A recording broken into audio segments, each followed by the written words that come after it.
దేవుని నామానికి స్తోత్రాలు. మీ అందరికీ నా వందనాలు. చాలా సంతోషంగా ఉంది. నేను 2023 ఏప్రిల్ 16వ తారీఖు నుంచి నేను పరలోక నేస్తంకి రావడం జరిగింది. అప్పుడు మొదలుకొని ఈ రోజు వరకు కూడా నేను దేవుడి కృపలో ఎంతో బలపడ్డాను. ముఖ్యంగా ఆత్మీయంగా నేను చాలా బలపడ్డాను. ఆత్మీయంగా అయ్యగారు చెప్పే వాక్యాల ద్వారాగా ఈరోజు మేము ఇట్లా సంతోషకరంగా సమాధానకరంగా సమృద్ధితో ఉన్నామంటే అది దేవుడి కృప. మొదటిగా అయ్యగారు చెప్పిన వాక్యము మమ్మల్ని బలపరిచింది. అందుని బట్టి మొదటగా దేవునికి కృతజ్ఞతాస్తుతులు చెల్లిస్తున్నాను. ఎప్పటి నుంచో సంవత్సరంన్నర దాటింది మేము ఆ సంఘానికి వచ్చి. అయితే స్లిప్స్ తీస్తుండగా ప్రతీ నెల నా పేరు కూడా వస్తే బాగుండు అని ఎప్పుడు ఆశిస్తూ ఉండేదాన్ని. అయితే దేవుడు నిజంగా చాలా రోజులు ఎదురు చూసినందుకు నా నిరీక్షణకి దేవుడు ప్రతిఫలం దయచేశాడు. అయ్యా నేను చాలా సంతోషంగా ఉంది. ఎందుకంటే అంతమందిలో నా పేరు వస్తుందని నేను అసలు ఊహించలేదు. రావాలని ఆశపడ్డాను, కానీ దేవుడు కృప ఉంటేనే కదా ఏదైనా జరుగుతుందని అనుకున్నాను. కానీ దేవుడు ఎంతో కృప చూపాడు.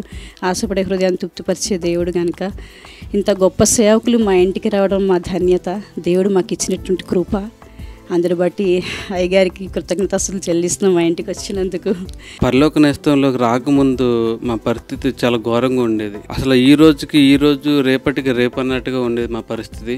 మరి మేము పరలోక నేస్తంలో ఎప్పుడైతే అడుగు పెట్టామో ఇదైతే ఖచ్చితంగా చెప్పగలుగుతున్నాను, అభివృద్ధి పొందాము.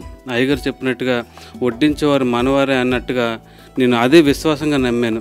ఇదైతే ఖచ్చితంగా చెప్పగలను. ఇది పరలోక నేస్తంలో అడుగు పెట్టిన తర్వాత నేను పొందుకున్నాను ఖచ్చితంగా చెప్పగలుగుతున్నాను ఈ మాట.